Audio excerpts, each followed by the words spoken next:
médias. Bonjour à toutes et à tous, bonjour Gilles Gansman. Bonjour Valérie. Bonjour Thierry Ardisson. Bonjour à tous. Merci d'être avec nous ce matin pour célébrer notre 1000e émission. C'est Gilles qui tient à fêter les anniversaires. Moi, je Mais suis c'est pas parce très qu'on anniversaire. numérote les émissions Voilà, en télé. donc vous êtes... Donc j'ai pris le prix. Bon, c'est un beau cadeau d'avoir la Thierry millième, aujourd'hui. c'est- C'est surtout, je suis heureux d'être là pour la millième. En plus, Voilà. que l'interview Ah oui. est plus longue le jour de la millième. Absolument, l'interview est plus longue. Non, On a c'est- quasiment une demi-heure. Il nous avec fallait vous. quelqu'un avec qui on pouvait prendre du champagne le matin. Voilà. Il n'y avait pas beaucoup de gens en télé avec qui on peut prendre le champagne le matin. On va parler avec vous de d'Hardy View. C'est une chaîne YouTube qu'on peut retrouver sur YouTube qui est absolument incroyable. Moi, je veux dire, je me suis couché à 1h30 du matin parce que j'ai commencé à regarder. Et alors, j'avais commencé l'après-midi, puis j'y suis revenue avant. Et c'est addictif. Franchement, Thierry, c'est un truc de malade, cette chaîne. C'est-à-dire que c'est toute votre carrière. Oui. Extrêmement bien rangée, organisée, comme vous savez le faire. Parce que c'est un peu votre marque de fabrique. Non, c'est vrai Ouais. que c'est un boulot, animateur de télé, qui est très éphémère. Ouais. C'est-à-dire, vous pouvez être le plus grand à la télé, et puis après, 15 ans après, plus personne ne sait qui vous êtes, et on le voit tous les jours. Bon. Donc moi, c'est vrai que j'ai la chance, d'abord d'avoir fait des interviews qui étaient écrites, tournées, montées, mixées, donc quand même une valeur, si c'est pas juste comment ça va, quoi. Et j'ai eu la chance que Laurent Vallée, le patron de Lina, on a fait un site avec Lina il y a 10 ans. Ouais. Qui était le premier site dédié à un animateur. Et puis là, ils m'ont appelé, Lina m'a appelé en me disant, Laurent Vallée, en disant, écoute, voilà, est-ce que vous voudriez faire une chaîne YouTube? Ils avaient même trouvé le nom HardyTube, donc j'ai dit, bah, déjà pour une fois, j'avais rien à foutre. Et voilà, et ils sont formidables, parce qu'il faut dire aussi quand même qu'ils ont un tas de documentalistes chez eux. C'est des moines copistes, quoi. C'est des gens qui, toute la journée, dépiotent les émissions. Et moi, je vois des trucs, parce que chaque semaine... Vous avez redécouvert forcément des choses. Bien sûr, chaque semaine, parce qu'on on alimente la chaîne chaque semaine. Donc tous les week-ends, ils me proposent ce qu'ils vont mettre la semaine d'après. Mais il y a des trucs, oui, effectivement, je me dis, mais c'est incroyable comment ils ont retrouvé. Je savais même plus que ça existait, quoi. Ouais. Bon, on va en reparler dans Ouais, un on va instant même avec diffuser vous. des extraits. Gilles a posé la question. On a la question du jour tous les jours. La question du jour, elle est liée à notre invité. On va juste de la mettre. Est-ce que les interviews de Thierry Ardisson, qui sont des interviews pas comme les autres, est-ce que ces interviews vous manquent? Est-ce que vous regrettez ces interviews? Pour l'instant, oui, à plus de 55% de gens regrettent vos interviews, mais ça vient juste d'être mis en ligne. On va parler de la télé et de ce que je fais maintenant de ce que vous faites maintenant, Ouais. effectivement, parce qu'on va vous retrouver dans un autre Oui, type d'interview avec Hôtel du Temps. Dans la première émission, donc ça se passe à l'hôtel Meurice, puis après on expliquera le concept. Mais quand j'arrive devant le concierge, il me dit bonjour, qui dois-je annoncer? J'ai dit mais moi, et qui vous? Il y a quand même un petit moment que j'avais pas fait de télévision. Thierry Ardisson. Ah oui, Thierry Ardisson. C'est Sébastien Toen que j'adore. Et c'est vraiment ça, quoi. C'est-à-dire que les gens, là, je suis arrivé tout à l'heure ici, là, la fille me dit, vous appelez comment? J'ai Thierry Ardisson. Mais bon, ça ne vexe pas. Mais c'est vrai, voilà, c'est pour ce que je disais. C'est très éphémère, tout ça, quoi. Ouais. Alors, on passe au zapping. Sud Radio, 10h midi, média, l'instant zapping. Bon, Valérie, c'est la millième. Alors, j'ai fait un zapping un peu spécial, vous vous en doutez. Un zapping dont vous n'êtes pas au courant.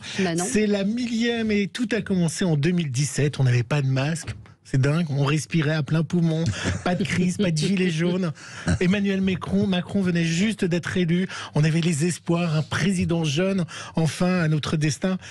Et c'est ça, c'était le 4 décembre 2017. Il est loin, ce 10h, mais on était à l'époque jeune et mince, et vous aviez démarré l'antenne comme ça. Sud Radio, 10h midi, Valérie Expert.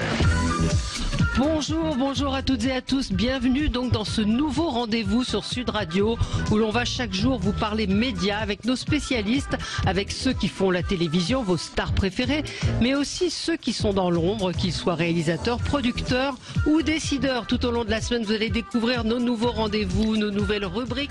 Voilà, je déteste m'entendre. Et vous aimez vous regarder ou pas? Franchement, non. Il y a des fois, je peux regarder des trucs, mais... vous avez un peu été obligé de le faire, non, pour Hardy View? Oui, pour Hardy View, j'étais obligé, mais disons que je me regardais pas, par exemple, quand on faisait Tout le monde en parle, j'arrivais pas à me regarder, d'abord parce que l'émission durait au moins 3 plombes, et puis j'avais pas le besoin de me regarder. Oui, mais vous alliez au montage. Oui, vous faites tous les montages. Écoutez, c'est pas compliqué. Tout le monde en parle. On commençait à monter le vendredi à 10h du matin, on finissait le samedi à 9h du matin. On dormait, on dormait pas, on passait la nuit au montage. Mais je me souviens, je témoigne. Moi j'ai tout donné à ça. C'est pour ça qu'aujourd'hui, quand vous me dites que c'est bien, je suis content. Ah ouais, non, vous vous souvenez de notre première invitée ce 4 septembre? Ah bah, notre première invitée, notre marraine, c'est Ingrid Chauvin. Elle nous a laissé un message. Bonjour, c'est Ingrid Chauvin. Alors écoutez, en tant que marraine, je voulais simplement vous souhaiter une superbe millième émission Média de Sud Radio, voilà, tout simplement. Je vous souhaite bonne chance pour la suite, j'espère que l'émission va continuer encore longtemps et je me permets de tous vous embrasser. Voilà, plein de pensées de cette, gros bisous. C'est très gentil. Plus de 1300 invités, tout horizon, animateurs, journalistes, producteurs. On a même reçu l'Espagnol Pedro Alonso, tous les deux, qui était Berlin dans Casa del Papel. L'Américain chez Mamour a été très amoureux de vous. Mais j'oublierai pas, moi, ma rencontre avec Davina, par exemple. Et puis Anne-Claire Coudray, qui nous a aussi laissé un message. Ah, mais c'est gentil. Bonjour à toute l'équipe de l'émission Média. Bonjour Valérie. On dit souvent que chez l'enfant, les 1000 premiers jours posent les fondamentaux de sa vie future. Eh bien, je crois qu'on peut dire que vous êtes merveilleusement armés pour aborder le deuxième millénaire. Bravo à vous en tout cas pour votre pertinence, votre bienveillance. Je vous embrasse très fort. C'est gentil de sa part. C'est très touchant. Merci Gilles, je suis très touchée de ce... Voilà. Et pour finir, une fête sans un ami, c'est pas vraiment une fête. Il est un ami à vous, indéfectible, et il a aussi voulu laisser un message. C'est Jean-François Piège. Ma chère Valérie, c'est Jean-François. Je voulais te faire 1000 bravos pour ces 1000 émissions. Je t'embrasse. Très gentil. Vous avez toujours été copine avec les chefs. Ouais. Mais je dois dire, moi je voudrais rendre un hommage à Thierry Ardisson, parce que si je suis là aujourd'hui, c'est grâce à lui et à Christine Bravo, évidemment. Mais Christine m'avait choisi, mais c'est Thierry qui était le producteur et qui avait l'idée. Et qui a validé ce choix et qui a... je dis toujours que c'était un travail, Froufrou, ça a été un travail d'équipe, et vous avez fait justement l'emballage. Ah, moi j'étais Charlie, c'était Charlie, voilà, c'est drôle de dame. Donc on s'est connus il y a 30 ans maintenant. C'était vraiment une expérience extraordinaire. C'était la première émission, disons, qu'avec des femmes. Moderne, qu'avec des femmes et qui jouait avec les invités mâles, comme des chats jouent avec des pelotes de laine, quoi. Et c'était assez rigolo. Mais tout l'habillage, la salle de rédaction, tout ça, c'est Thierry Ardisson qui en a eu l'idée, parce qu'on vous voit sur HardyView comme animateur, mais vous avez aussi été producteur et un très bon producteur. Froufrou est sans doute l'une des meilleures émissions que j'ai produites. Il y avait aussi On a tout essayé, avec Catherine Barma, évidemment, et Laurent Ruquier. Et oui, j'ai produit pas mal d'émissions. Vous êtes le seul vraiment animateur qui a inventé ces émissions. Moi, c'est ça que j'aime chez vous. C'est-à-dire que tous les animateurs actuels, ils ont tous des formats étrangers. Ils prennent pas vraiment de risques. Ils présentent tous des formats. Le seul en France qui a inventé des formats, qui a inventé des émissions, qui a créé des émissions, qui a créé des choses qu'on ne voit nulle part ailleurs, qui ont été repris dans d'autres pays.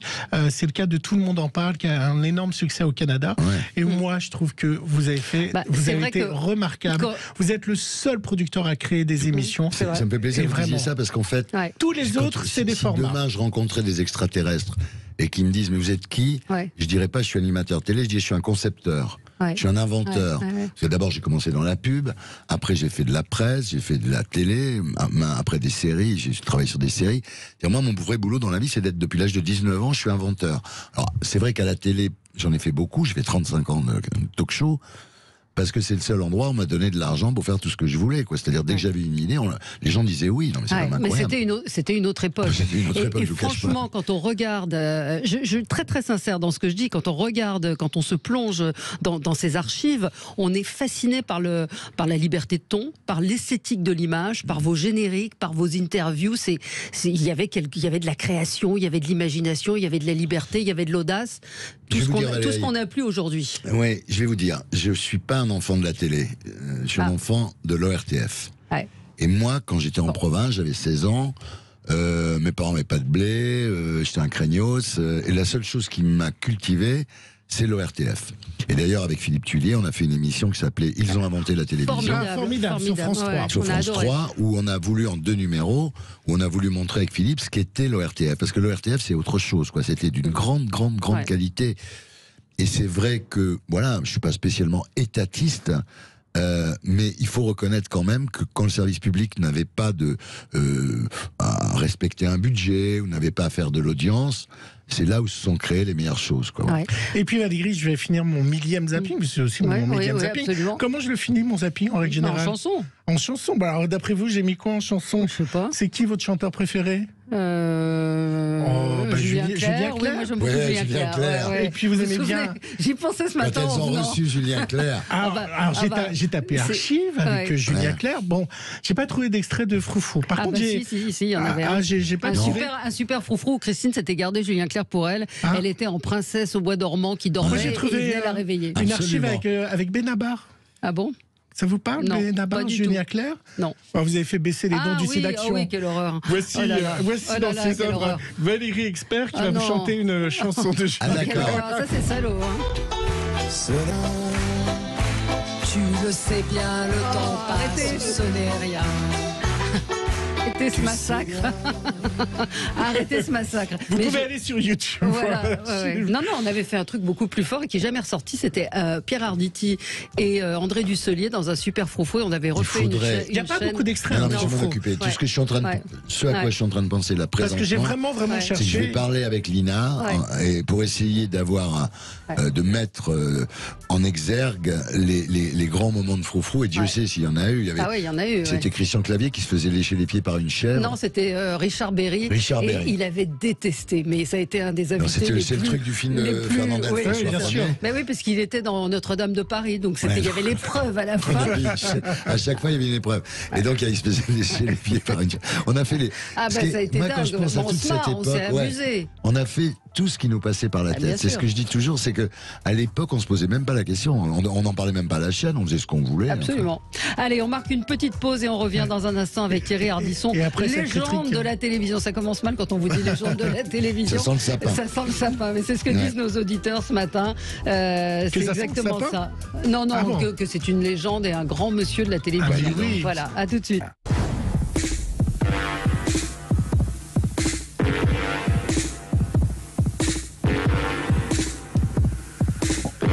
Ça me fait.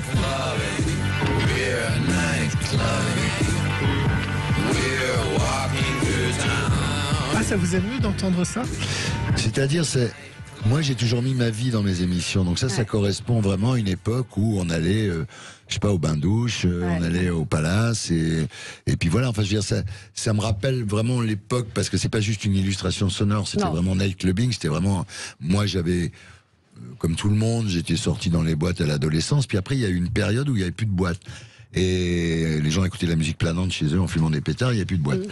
Et puis est arrivé le bain-douche, est arrivé le Palace, et là, il y a eu une explosion de la nuit absolument incroyable qui s'est pas reproduit en fait. C'est-à-dire qu'après, ça n'a fait que descendre.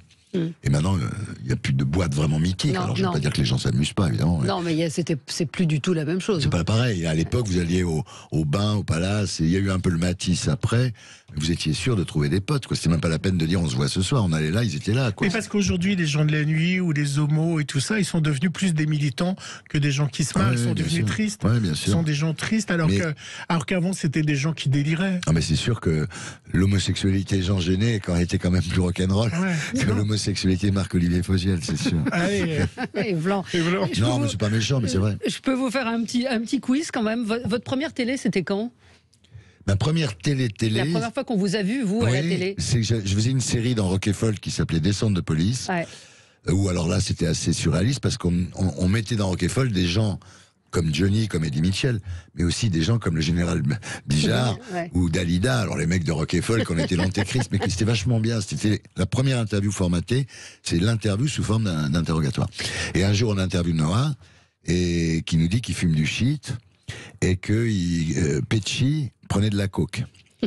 Alors, comme c'était fin août, il se passait rien. D'un seul coup, c'est devenu le Talk of the Town à Paris. Et puis, ils ont commencé à dire non, mais Ardisson, il n'a pas vraiment dit ça, Noah. Donc, j'étais invité au journal télévisé, au journal télévisé. Alors, monsieur Ardisson. Et là, comme tout le monde me cassait les pieds, j'ai dit écoutez, vous savez, ce qu'on a publié, c'est rien par rapport à ce qu'on a. C'est évidemment pas vrai. Donc, si vous continuez à me faire chier, je vais tout publier. Et là, ils se sont calmés. Et c'est Bonnet, ministre de la... Je sais plus de quoi il était ministre, Bonnet, de l'Intérieur, qui était contre moi en disant on peut pas dire des choses comme ça. Et voilà, après, Noam m'en a beaucoup voulu, je crois qu'il m'en veut toujours. Ah oui, vous l'avez jamais reçu du coup? Il est jamais non, venu dans aucune émission. Il est jamais venu parce que en même temps il sait qu'il l'a dit. Je sais pas parce que pourquoi il a dit ça? Parce que c'est rock et folk. Donc j'ai dit c'est rock et folk, c'est rock and roll. On peut dire à peu près n'importe quoi. Ça c'est pas grave. Sauf que comme il y avait rien d'autre, ça a fait la une des news. Et donc première fois à la télé, journal télévisé, mais avec un air assez sévère où j'explique. Provoque. Où j'explique qu'il faut pas trop me casser les pieds parce que voilà. La première fois que vous avez vu la télé, vous en souvenez? Ah oui, c'était horrible parce que chez moi, mes parents voulaient pas la télé. Et donc on n'avait pas la télé, tous mes potes avaient la télé et tout. Et puis j'ai travaillé pour qu'on ait une télé. Et c'était un dimanche, j'ai fait ouvrir un magasin de téléviseurs à Chamonix, on habitait à l'époque. J'ai fait ouvrir le magasin un dimanche, parce que mon père avait dit oui, donc j'ai fait ouvrir le magasin, le mec j'ai installé la télé le dimanche. Et l'après-midi, il y avait en noir et blanc de l'Aviron sous la neige, commenté par Léon Zitrone. Incroyable. Et mon père m'a dit, c'est ça ta télé? Et après ils se sont accrochés à la télé, ils ont passé le restant de leur vie devant la télé, il faut bien le dire. Mais c'est vrai que c'était... j'allais voir la télé dans le hall du Dauphiné libéré à Chamonix parce que chez moi il n'y en avait pas, donc j'étais comme ça avec les gens en train de regarder la télé, quoi. Et vous vous êtes dit c'est ça que je veux faire ou pas? Non. Ça, moi en fait quand je suis arrivé à Paris j'avais 19 ans, j'avais pas un rond et puis je voulais être écrivain. J'ai publié 2 bouquins au Seuil, même après j'en ai publié d'autres, mais j'ai publié 2 bouquins et je me suis rendu compte que finalement c'était pas mon truc, quoi. J'avais pas un message, j'écrivais bien mais j'avais pas un message à transmettre au monde entier. Et puis ça c'était chiant parce qu'il fallait passer 2 ans à écrire un livre. Après on avait un article d'une demi-page dans le Nouvel Obs si on était copains avec le mec qui écrivait l'article. Je me suis dit, et j'ai fait comme Gainsbourg, parce que Gainsbourg il a fait plein de chansons en noir et blanc, des chansons à l'époque des années 50. Et un jour il a dit j'ai retourné ma veste, elle était doublée de Vison. Moi j'ai fait exactement pareil. J'ai vendu mon âme au diable et je suis allé faire de la pub. Et là j'ai gagné énormément d'argent évidemment, je me suis bien marré. Et j'ai pu commencer à faire des spots, des petits films, des affiches, des annonces, des messages radio. C'était mon université, la pub.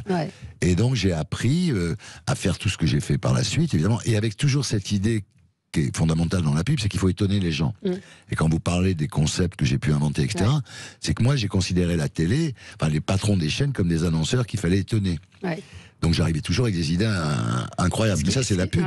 Ce qui s'est passé pour Hôtel du Temps, vous allez nous le raconter dans un bien instant. Sûr. Et ça, c'est la pub. Qu'est-ce que vous regardez, vous, à la télé aujourd'hui? Je regarde YouTube. Vous regardez plus la télé. D'ailleurs, ça ne veut plus rien dire aujourd'hui. Non, je regarde plus la télé. Les gens regardent plus la télé. Moi, si vous voulez, j'adore YouTube parce que c'est la seule chaîne où vous avez un documentaire sur Pierre Laval et ensuite vous avez Beyoncé. Il n'y a pas une chaîne. Il y a des documentaires d'Arte parce qu'Arte met ses docus sur. Arte met tout sur YouTube. Mais c'est formidable. Arte met tout sur YouTube. C'est exceptionnel. Même avant à la diffusion. Le soir, des fois, quand je sors pas ou je suis pas avec Audrey. Je suis chez moi en train de regarder des docus d'Arte sur YouTube. J'adore YouTube. Pour moi, c'est. Puis comme j'ai mon truc, on va en parler, mais j'ai mon DJ Thierry là, avec mes 600 clips. Je cherche des clips, quoi. C'est un peu comme aux puces. YouTube, c'est aussi les puces. Vous savez pas ce que vous allez trouver, vous regardez. Chaque fois que vous affichez une page, tout est changé. Mais les gens se rendent pas compte de la chance qu'on a d'avoir cette diversité-là. Mais c'est la mort des chaînes de télé. Ah oui, ça je dois dire. Bah oui, parce que c'est nous qui. La créativité. C'est nous qui faisons le programme en plus sur YouTube. Donc on regarde ce qu'on veut, alors qu'à la télé, on nous l'impose. C'est la grande différence, elle est là. C'est qu'à la télé, dans le linéaire, on vous dit voilà ce que vous allez regarder ce soir, alors que quand vous êtes sur l'ordi, vous choisissez ce que vous regardez. Vous regardez pas, on n'est pas couché. Ça s'appelle plus on n'est pas couché. Non, ça s'appelle on est en direct, absolument. Franchement, non, mais il n'y a pas que c'est pas que je regarde pas grand chose en vérité. Je regarde les talk-shows, non. Audrey un peu quand même. Tous les dimanches. Regardez, vous avez fait quoi avec elle pour la Saint-Valentin? Est-ce que vous êtes un romantique? Alors je vais dire ce qu'on a fait.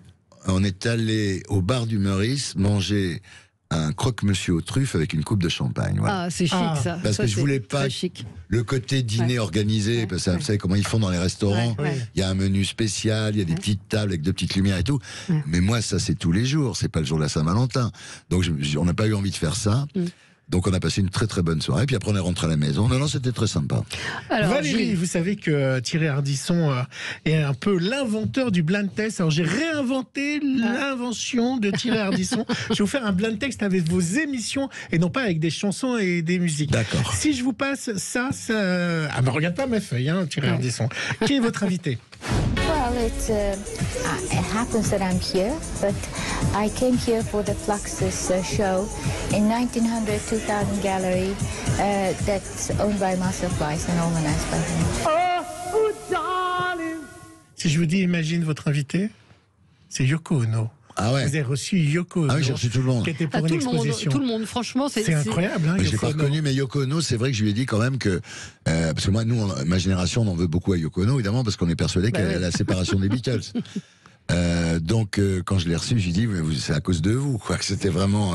Mais elle était charmante, contrairement à ce que j'aurais pu penser. Elle était gentille. Deuxième blind test. Je vais me planter à mort là. Qui c'est? When I was 16, 17. I went through a period, a phase in my life where I wanted to be black, very desperately.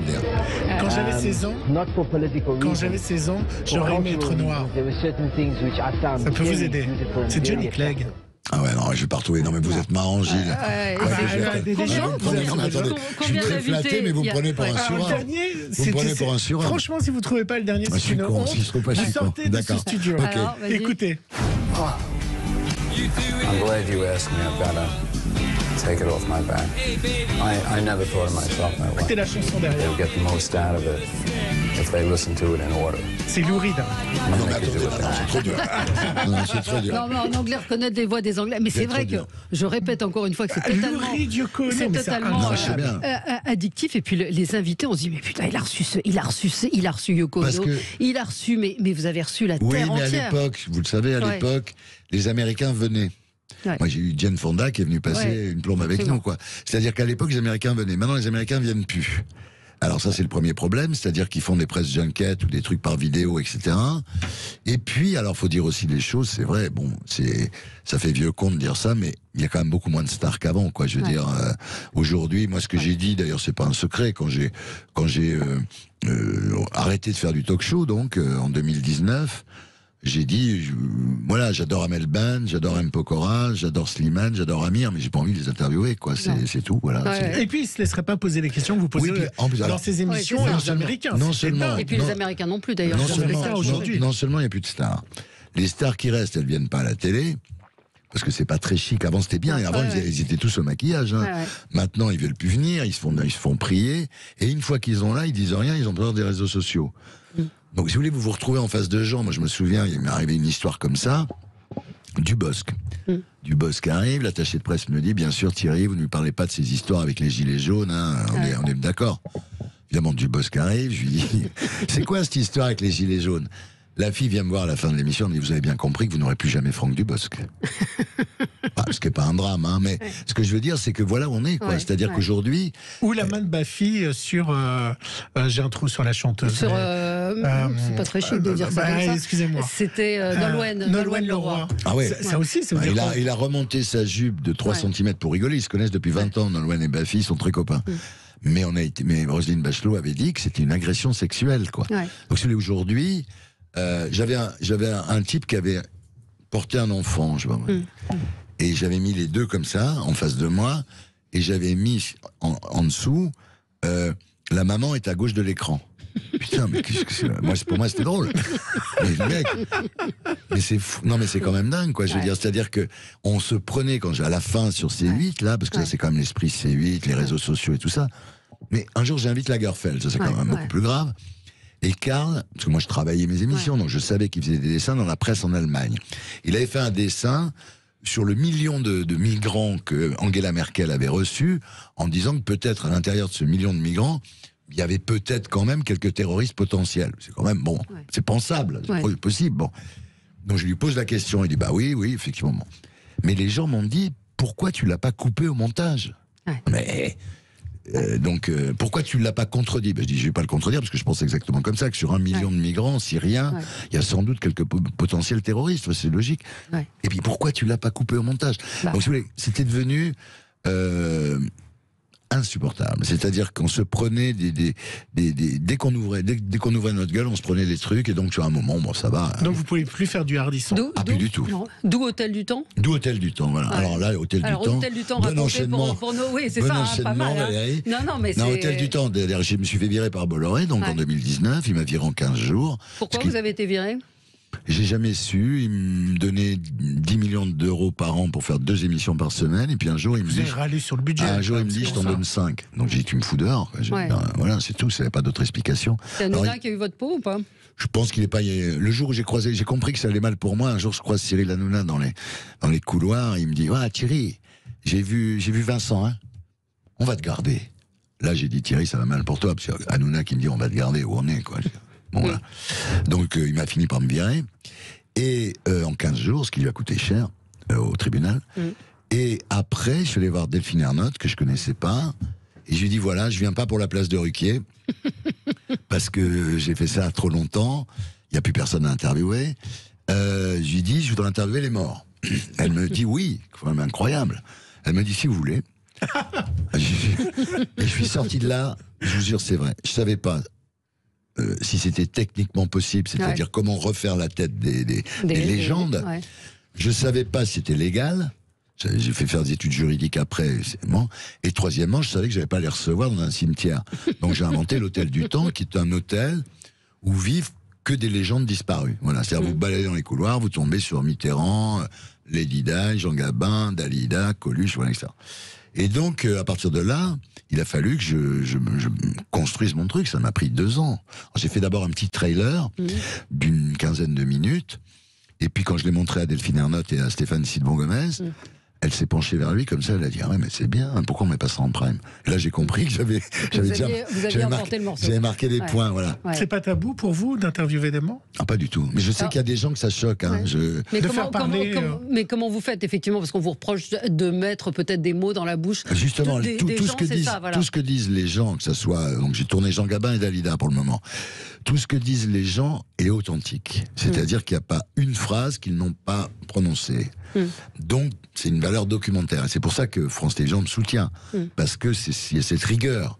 Évidemment, c'est pas de la fiction, c'est du documentaire. Donc, on recrée leur visage, on recrée leur gestuelle. Ils ne disent que des choses qu'ils ont vraiment dit. Alors, effectivement, moi, j'ai montré Gabin aux enfants Gabin. Ouais. Bah, ils ont pleuré. Ouais. En me disant, oh, mais c'est les dents de papa. Ouais. Mais c'est les yeux de papa. C'est assez bluffant. Hein.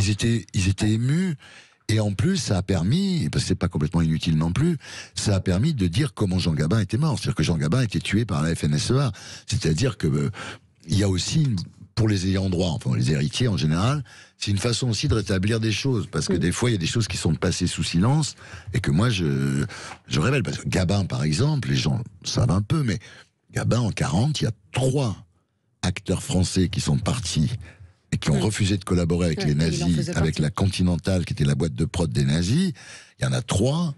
Il y a Jean Gabin, Jean-Pierre Aumont et Jean Marais. Il est allé d'abord à Los Angeles, où il s'est tapé Marlène Dietrich dans la maison de Greta Garbo, mais après il s'est engagé dans l'armée du général Leclerc, et il a fait toute la guerre, Gabin. Donc ça voilà, ça permet de dire ça, ça permet de dire aussi que Jean Gabin voulait pas du tout faire ce métier. Son père bossait aux Folies Bergères, il trouvait ça ridicule quand son père se maquillait, et il voulait surtout pas faire ce boulot. Puis à un moment, il avait 18 ans, il en avait marre de faire des petits boulots, il est rentré aux Folies Bergères, puis en plus il y avait des jolies gonzesses, donc ça lui a plu. Mais ce qui est incroyable, la première fois qu'il fait du cinéma, c'est Pathé Gaumont, Pathé, qui l'appelle, Pathé Nathan, qui l'appelle.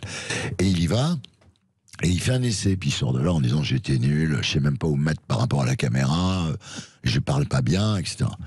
Coup de fil de Pathé, on va vous proposer, je sais plus combien d'argent. Il croyait que c'était le dédommagement. Ouais. Il me donne un petit billet parce que bon, ils ont compris que j'étais pas mon truc. Ouais. Le mec, c'est juste Jean Gabin. Il a fait 100 films. C'est génie, ça. Un auditeur nous dit, quand vous serez locataire de l'Hôtel du Temps, par qui souhaitez-vous être interviewé? C'est une jolie question. Alors je réponds par moi, parce que ce qu'il faut savoir, tant qu'à faire, ce qu'il faut savoir sur l'Hôtel du Temps, c'est qu'en fait moi, quand j'arrive, donc il y a le concierge, je prends un ascenseur et je rajeunis de 20 ans. Et donc j'ai la tête que j'avais il y a 20 ans. Donc c'est très jouissif, je le conseille à tout le monde, parce que vraiment chez les traits comme ça, très lisses, c'est très agréable. Et puis après je reprends l'ascenseur, c'est Cendrillon. Et vous je retrouvez retrouve mon âge. votre citrouille. Mais alors, par qui vous aimeriez être interviewé? Par moi. Même en auto-interview. Ce que vous faisiez d'ailleurs dans Lunettes Noires ou les auto-interviews. Les auto-interviews. Il y a eu toute la période Paris Première aussi, où il y avait là aussi le dîner qui est incroyable. Là, c'est pareil. Et je rappelle que Jean-François Piège était le chef du premier dîner. Je le connais, Piège. D'ailleurs, je vais faire la promo du Clover Grill. Clover Grill, très bon, hein. Oh oui. Très bon. Oui, très bon, la bonne viande. Ouais. Non, Paris Première, en fait, ça a été... Ce qui s'est passé, moi je pense, quand on est viré, moi j'étais tout le temps viré, quand on est viré, si vous voulez faire un comeback réussi, c'est un conseil que je donne, c'est qu'il faut jamais revenir où on vous attend. Et moi je me fais virer par Bolloré en faisant Salut les terriens. Si j'étais revenu sur M6 à la rentrée suivante pour faire un talk show, j'aurais descendu une marche. Donc il faut jamais revenir. Alors là, j'avais été viré par El Kabash, je ne sais plus pourquoi, peu importe. Et je suis revenu sur Paris Première avec Paris Dernière. Et là, les gens, ils ont halluciné parce que d'habitude, ils me voyaient en tant qu'animateur. Là, d'un seul coup, ils me voyaient plus. C'était la nuit. Dans Paris, on traînait dans Paris la nuit. Avec des personnages et les gens, voilà. Et là, c'est pareil. Je me suis fait virer de Salut Terrien, je reviens avec Hôtel du Temps. Il faut jamais revenir avec le truc que vous faisiez avant parce que ça marche jamais. Il y a une émission que vous avez préférée parmi toutes celles que vous... Enfin, c'est une question un peu j'aime bien Paris Dernière. Paris Dernière, J'aime bien Paris Dernière parce que, d'abord, c'est une émission qui coûtait rien. C'était vraiment comme quoi, quand on a des idées, c'est une émission qui coûtait une misère. C'était chez vous, c'est ça? Ouais, ça commence... c'est le dîner. Ah oui, ça, c'est le dîner. Mais Paris Dernière, ça a commencé, ils se brossent les dents, j'ai revu le générique. Vos génériques sont des petits bijoux. Je me brosse les dents, et puis je sors dans la rue. Et puis je tombe. Alors, il y avait aussi bien, évidemment, c'était organisé. Il y avait des gens que j'avais rendez-vous avec des gens connus. Mais quand on passait à Pigalle et qu'on croisait une prostituée, je commençais à lui parler. Donc il y avait vraiment une grande liberté de faire tout ce qu'on voulait. On était dehors de 9h du soir à 3h du matin. On tournait ce qu'on voulait. J'ai eu de la chance. Comment sont venus, parce que on va écouter un extrait, c'est un peu votre marque de fabrique, les hardies questions et les différentes interviews que vous avez faites dans toutes vos émissions. L'idée, si vous voulez, c'est que je m'étais aperçu, parce que moi, en fait, enfant de l'RTF, ensuite la télé me plaisait pas. D'abord, il y a eu 68, il y a eu le punk, donc c'était bonne raison de détester tout ça. Et puis, bon, c'est l'époque de Sabatier, machin. J'avais beaucoup de mépris pour la télé, moi. J'ai pas du tout envie de faire de la télé au départ. Et puis, quand j'ai fait de la télé, je me suis rendu compte que quand un artiste venait chez vous, il avait toute sa promo préprogrammée. Il savait exactement ce qu'il allait dire. Donc, on avait toujours les mêmes interviews. Donc, moi, mon deal, c'était, tu viens chez moi, pendant 50% du temps, je te fais ta promo, et j'ai toujours fait la promo. Alors, quand j'aimais pas le film, je disais pas que je l'aimais. Mais quand je l'aimais, je le disais. Mais c'est je te fais ta promo, tu viens chez moi, je te fais ta promo, c'est le deal. Sinon, tu viens pas. Bon. Mais après, pendant les 50 autres % du temps, tu me laisses jouer avec toi. Et là, j'ai inventé les interviews formatées qui les déstabilisaient complètement. Parce que tout leur discours promotionnel préprogrammé, il ne faut pas me le sortir. Comme les questions cons à François Hardy. Écoutez. Voilà, c'est ça. Des questions cons. Des questions cons. Je m'entends ça, oui, tout le temps. Par exemple, imagine que tu puisses avoir quelque chose en plus. En plus? En plus. Tu préférerais avoir 2 nez, 2 sexes ou 3 yeux? Je crois que Jacques préférait que j'ai 2 sexes. 2 sexes? Non, mais moi peut-être pas. Tu rentres chez toi un soir, puis tu trouves Jacques Dutronc au lit avec Isabelle Adjani, mettons. Oui, ça... Qu'est-ce que tu fais? Tu te joins à eux ou tu appelles Paris Match? Je me joins à eux immédiatement. Tu te joins à eux? Je la trouve ravissante, Isabelle Adjani. Tu n'as rien contre les amours saphiques, alors ça veut dire? Dans ces conditions-là, oui. Avec Isabelle Adjani, ça va? Oui, à condition que Jacques soit là aussi. Je vais vous poser 2 questions cons, même 3. Vous êtes obligé de faire l'amour. Mais obligé, hein. Vous choisissez Alexandra Sublet ou Christine Bravo? C'est une vraie question con, hein. Alexandra Sublet. Vous devez partir sur une île déserte, vous devez choisir... Alors, vous allez vivre toute votre vie sur une île déserte, c'est votre question, ça. Vous choisissez Cyril Hanouna ou Vincent Bolloré? Vincent Bolloré. Pourquoi? Parce que je veux lui demander pourquoi il m'a foutu dehors. On se connaît depuis 1981. Et vous l'a jamais dit? Non, il m'a jamais dit. Peut-être... Alors, je cherche toute la journée. Enfin, j'ai cherché, maintenant ça... Je sais pas, peut-être j'ai un peu trop défendu les gilets jaunes. C'est vrai que j'étais assez insupportable parce que quand il y a eu les gilets jaunes au départ, je parle pas des casseurs après. Moi, des gens avec les cheveux blancs qui font des tartes sur les ronds-points... moi, ça pouvait être mes parents. Donc ça m'a ému, ces gens-là, ces pauvres gens qui étaient là. Ils disaient, mais écoutez-nous, on existe. Enfin, ça m'a vraiment ému, donc je leur ai donné beaucoup la parole. Peut-être, je sais pas. Franchement, j'ai jamais compris. Pour une journée, ça c'est une question à moi. Pour une journée, vous avez le pouvoir de ressusciter une seule personne. Qui? Ouais, John Lennon. Ah ouais. Moi, je voudrais parler à Lennon. Ouais. J'ai rencontré George Harrison, parce que moi, je suis... Oui, c'est le fan, les Beatles, fan absolu, c'est les dieux absolus. Ouais. Et donc, j'ai rencontré Harrison, je le vois comme ça, j'ai fait... Oh, j'adore ce que vous faites. Ah ouais, ça rend con, la passion rend con, quoi. Et donc, non, Lennon, voilà, d'ailleurs, puisqu'on en parle... J'ai ce projet Hôtel du Temps, c'est plus un projet, j'ai cette émission Hôtel du Temps. Qui va être diffusée vraisemblablement au printemps. Début mai, on va diffuser, Et la première. Et donc, il y a un autre format. Ça se passe dans un palace parisien. Il y a un autre format qui se passe dans un truc genre Bagdad Café, une espèce de diner au milieu du désert, avec des chardons qui tournent, l'enseigne qui tombe un peu, qui est un peu brinque-ballante. Et, pas moi, mais l'animateur américain arrive au volant d'une Cadillac. Et à l'intérieur, il y a John Lennon, ou Bowie, ou Marilyn. Voilà. C'est la version qui s'appelle Motel du Temps. Ah, c'est pas mal. Ah ouais. Ça c'est mon grand rêve. Ce sera plus compliqué, certainement, avec les droits, les ayants droit et tout, non ? Aux États-Unis, en fait, ça dépend dans quel état vous tournez. C'est très bizarre. Ah oui, c'est très bizarre. Mais ça, c'est une super... Il n'y a pas plus de droits à l'image pour les morts aux États-Unis, sauf dans le New Hampshire. Et Elvis est mort dans le New Hampshire. Ah merde, donc ça va être difficile à vivre. Ça va être compliqué. L'idée, c'est toutes ces énormes stars qui ont évidemment bercé ma vie et celle de beaucoup de millions de gens, c'est de pouvoir les interviewer, encore une fois, à partir de choses vraiment dites, quoi. Mais Lennon, vous imaginez l'interview de Lennon, quoi. Et on parle de vous. Pardon, vous avez encore une question ? Non, je voulais passer, parce qu'on n'aura pas trop le temps. Entre un extrait avec Balkany et un extrait entre Zemmour et Rokhaya Diallo, vous voulez réentendre quoi ? Oh, Balkany. Écoutez, c'est génial. Votre début d'interview est génial. Balkany. Patrick Balkany, bonsoir. Vous êtes député maire UMP de Levallois-Perret. Est-ce que vous reconnaissez les faits ? Je m'y suis même habitué, maire depuis 83, député depuis 88. Bon, Patrick, vous connaissez la procédure, vous avez le droit de garder le silence, vous avez le droit à l'assistance d'un avocat, vous connaissez ? Le droit de garder le silence ? Ouais. Vous êtes toujours très à l'aise devant les caméras parce qu'il y a tellement de vidéosurveillance à Levallois-Perret que, de toute façon, non ? Oui, c'est vrai que j'ai eu le temps de m'y habituer, puisque elles y sont depuis 87. Il y en a partout. Je leur fais toujours un petit sourire en passant. Ça, c'est marrant qu'on écoute ça. En fait, quand j'ai fait Les Terriens, donc j'avais viré de Tout le monde en parle, Rodolphe Belmer a appris qu'on m'engage sur Canal. Et ils m'ont dit, maintenant, t'as 1 heure, quoi. Donc, je passais quand même de 2h30, 3h à 1 heure. Donc, j'ai décidé, j'ai dit à Rodolphe, je me souviens très bien, j'ai dit, je vais te faire un petit bijou. Fais-moi confiance. Mais il m'avait déjà engagé, j'avais pas besoin de me vendre. Et j'ai fait un truc que j'avais jamais fait, j'ai bossé avec des auteurs.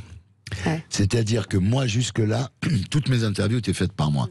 Et j'avais des auteurs uniquement pour les interviews formatées. Parce qu'en fait, au départ, on faisait l'interview première fois. L'interview alerte rose. Puis au bout d'un moment, j'en pouvais plus. J'en avais une 50aine d'interviews. J'utilisais toujours les 10 mêmes. Et j'en ai eu marre. Et on a créé l'interview formatée ad hominem. C'est-à-dire que Françoise Hardy, par exemple, c'était l'interview thermolactyle de Damar. Est-ce que comme tous les jeunes de ton âge, tu regardes les chiffres et des lettres, etc. Donc c'était fait spécialement pour Françoise Hardy. Et donc, j'ai travaillé donc avec des auteurs, avec Kader Raoul, Stéphane Ribeiro et tout, qui sont formidables.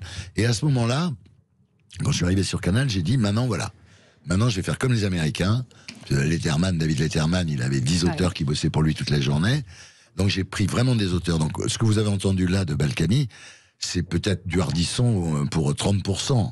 C'est-à-dire qu'il y avait quand même les mecs chaque semaine qui grattaient des vannes. Il y a la façon de le dire. Après j'ai appris. Alors justement, parce que moi, quand je suis arrivé sur Canal, je dis à Belmer, il me faut Baffy. Il me dit non, je veux pas de Baffy. En fait, Baffy avait fait un scandale. Sur la pub, vérifier la pub. Il avait insulté Belmer un jour sur le plateau du Grand Journal parce que Canal sortait son film au moment où il sortait en cassette. Comme s'il pouvait quelque chose, mais bon. Et donc il me dit non, Belmer t'oublie, voilà. T'oublies Baffy. Baffy t'oublie, me dit Belmer, voilà. Et donc je dis ouais, mais comment je vais faire pour les vannes ? Il me dit écoute, t'as des auteurs. Je dis oui d'accord, mais il faut que je les vende les vannes, ça se vend une vanne. Ah il me dit tu t'apprends. Voilà, t'apprends. Moi, j'avais quand même, je sais pas quel âge j'avais, mais j'ai pas un poulet de l'année. Et donc, j'ai appris à vendre des vannes. Ce qui, quand même, j'ai un truc que j'avais jamais imaginé faire dans ma vie. Pourtant, ça paraissait totalement naturel. Voilà, mais il faut arriver, il faut.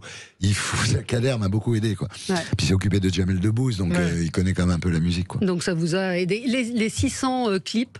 Alors, ça, c'est un truc... il faut qu'on en parle, parce qu'on rappelle quand même que Hardiview est vraiment... Allez-y, Harditube, pardon, Harditube, Hardiview, c'était autre chose.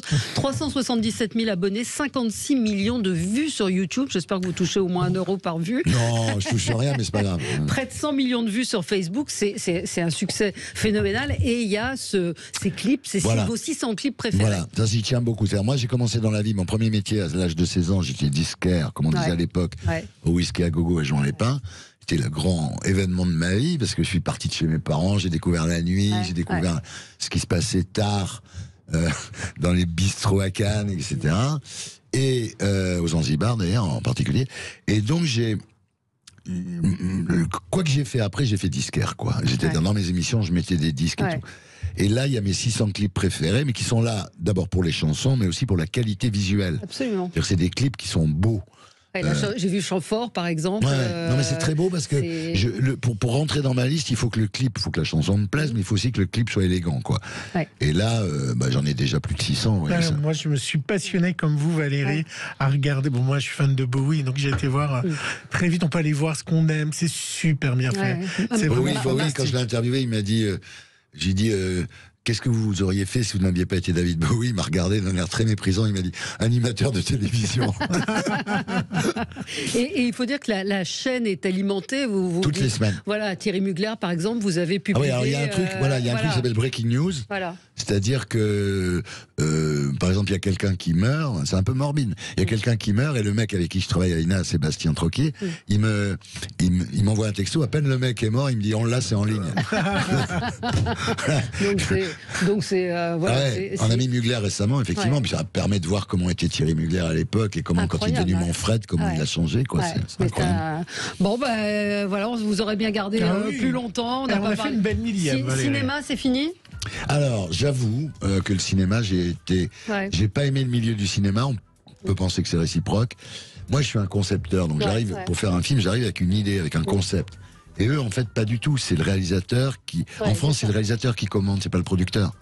Et dans la série, ça se passe mieux, parce que dans la série, c'est le producteur, le chef, quoi. Et un talk show, ça vous plairait ou pas? Pas du tout. On m'en a encore proposé un la semaine dernière. Mais oui, pour inviter qui? C'est aussi ça. Qui vous a proposé? LCP. En me disant, Thierry, maintenant, à ton âge, il faut que tu fasses des choses importantes, des choses positives, placées, tout. Oui, c'est quoi? J'ai dit, écoutez, je ne m'en veuillez pas, mais franchement, j'ai fait ça. J'ai plus envie. Non.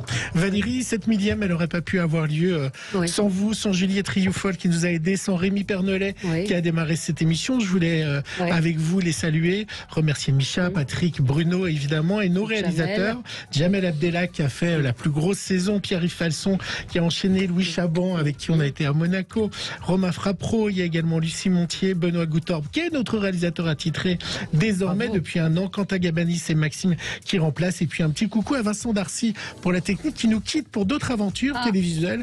Donc je voulais le remercier. Une émission de radio comme une émission de télé, ça se fait pas tout seul. Merci à vous, Gilles, surtout. Merci, c'est le moment des remerciements parce que c'est très beau zapping, très émouvant. Et merci en tous les cas. Merci d'être venu pour la millième. Et alors, on vous attend pour la 2/1000e. Et alors on a explosé nos records de vues. Je l'adore. Les gens vous aiment, Thierry. Donc il serait temps. Il serait temps, voilà, comme quoi. Mais allez voir la chaîne YouTube. Je vous assure, c'est addictif, franchement. Et puis c'est, vous avez dit dans une interview, j'aimerais bien que les gens se disent, que je me dise, merde, j'ai fait tout ça. Bah oui, merde, il a fait tout ça. Le jour où je meurs, je voudrais que les gens disent. Il avait des idées, quoi. Ce gars-là, voilà, c'est tout ce qui m'intéresse. Ce gars-là, il avait des idées, ça c'est sûr. C'est la seule chose qui m'intéresse. Merci à vous. Merci Valérie. Merci.